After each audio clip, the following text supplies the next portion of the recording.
In Australia, the Parliament is made up of the monarch, represented by the Governor-General, and two Houses of Parliament, the Senate and the House of Representatives. This is the House of Representatives. At election time, the people of Australia vote in their local regions to elect one person to represent them in the House of Representatives. These regions are called electorates, and there is approximately the same number of voters living in each electorate. In my own electorate of Bendigo, members can speak in the House about issues and events which are important to the people in their electorate. In my electorate, those with a job are concerned if they're going to keep it.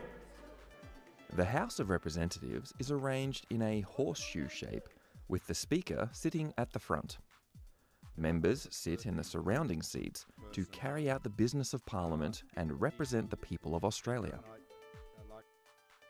The House of Representatives has many traditions which date back to the early British Parliament. One such tradition is the use of green to represent the House, and another is the ceremonial use of the mace. Honourable members, the Speaker.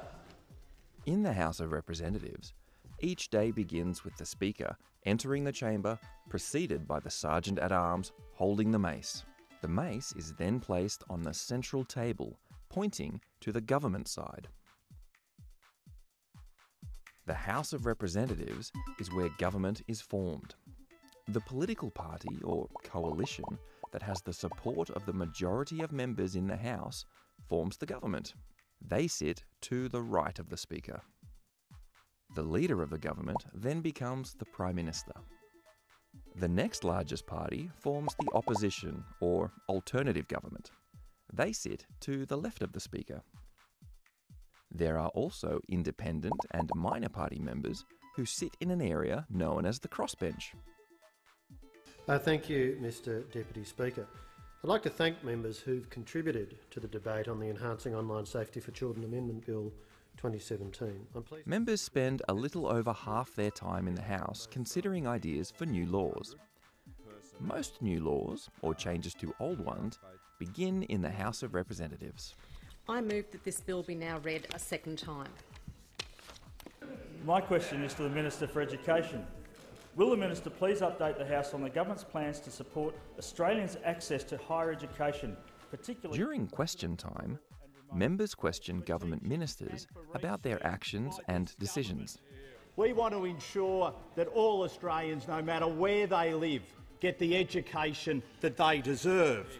We've had some submissions where people have said that the in parliamentary committees, they listen to the views of the community and make recommendations for government action. Because you have to make choices, you can't keep up the same level of expenditure, is things like car insurance and private transport. The time for members' statements has concluded. This is our Australian Parliament. To find out more and how you can get involved, visit the Parliamentary Education Office website, peo.gov.au.